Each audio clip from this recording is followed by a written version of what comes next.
we've heard a lot of people say that this is a great start.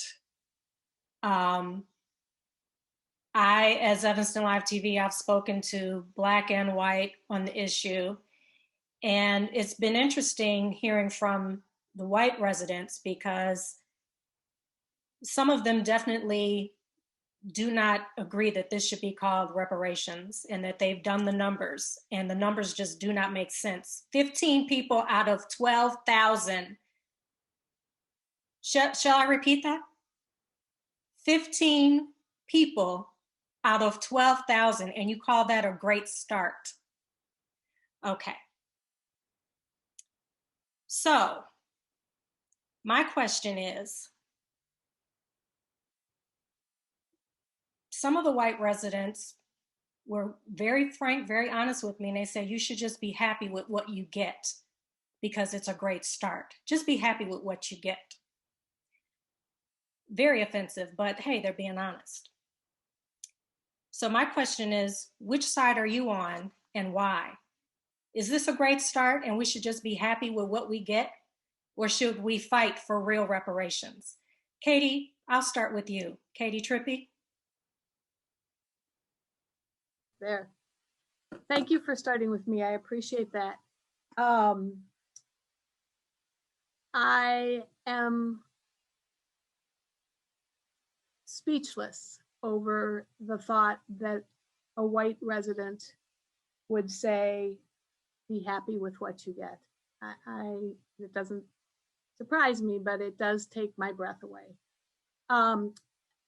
As I said in my earlier answer, reparations are only reparations if the person needing the repair or deserving the repair feels repaired.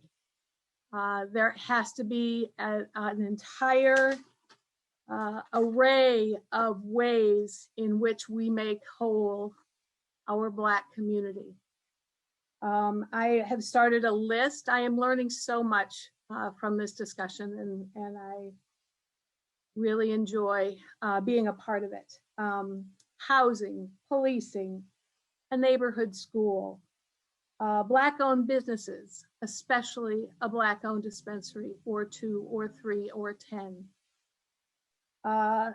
Predatory lending, the environmental impact in our Black community of decisions that we have made in the past that we have to make whole. This is further than we were 5 years ago. We are clearly on a trajectory to go farther than this.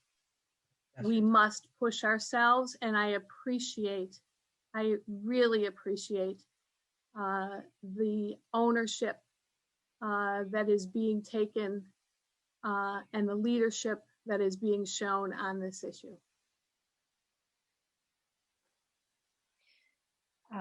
So just to follow up, so sure. Going forward, so starting with 15 people out of 12,000, you see that as it's further and optimistic. I see it, and I go back to the whole can it be thrown out in a federal court or in a state court? It clearly, the way it is written right now, it clearly addresses a documented harm imposed on the Black residents of Evanston by laws enacted by the Evanston City Council back in the 1950s. And for that reason, it is a solid start. We can't afford to make a mistake in our first attempt, even though we are on perilous ground. Do you think the first mistake was saying, Ann Rainey gave the figure 25,000? Yeah. Do you think that was the first mistake? 25,000 to 15 as a start? It certainly doesn't sound like trust from that point on that is going to get better. Right. It doesn't sound like enough, but it was a attainable goal it was something that we knew at the time. First of all, we had no idea that the dispensaries were going to be held up by the state of Illinois in the way that they have been, the dispensary licenses. And I am entirely in favor of limiting the rest of the dispensaries that open in Evanston to being only minority owned. I think that is part of a discussion that the next council will have to have. Is $25,000 enough to do anything in terms of home repair? Not necessarily is $25,000 enough, but why that figure? Why 400,000 coming out the gate? That was never explained. So everyone's like, "Oh, this is a great start." Well, yeah. It sounds like it was a plan. Well, we'll just give them 400,000 and limit it to 15 people. Right. We're going to pre-select those 15 people out of all the people that might be eligible. Right. My understanding is that 400,000 figure, it came out of what the proceeds of that fund is after the first year of everyone in the reparations meeting was told that they couldn't know how much was in the funds. Oh, that they didn't know what was in the fund right now, and after a year? We weren't allowed to know. Why?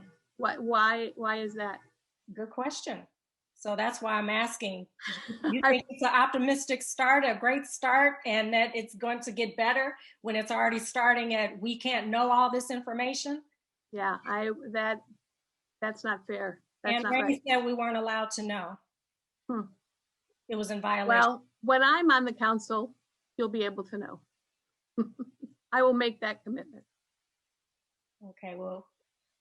The reason that, Katie, I'm going to say to you here, the reason that we can't know is because we only have one dispensary. And so it's the Department of Revenue that won't allow for tax information when there's only one of a type of business, because it allows competitors to back out their profitability. So until we have an additional dispensary, we won't publicly know what is in the fund.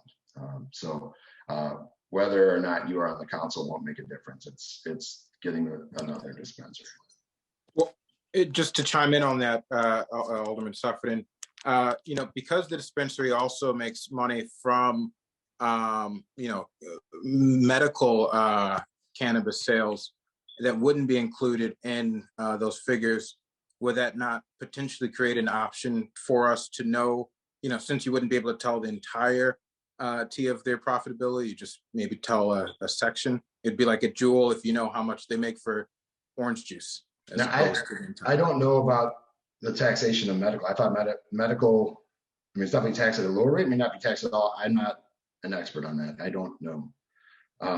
But I think for purposes of this discussion, or Malika, you're the moderator, but the numbers are $400,000 is the number we've all been using.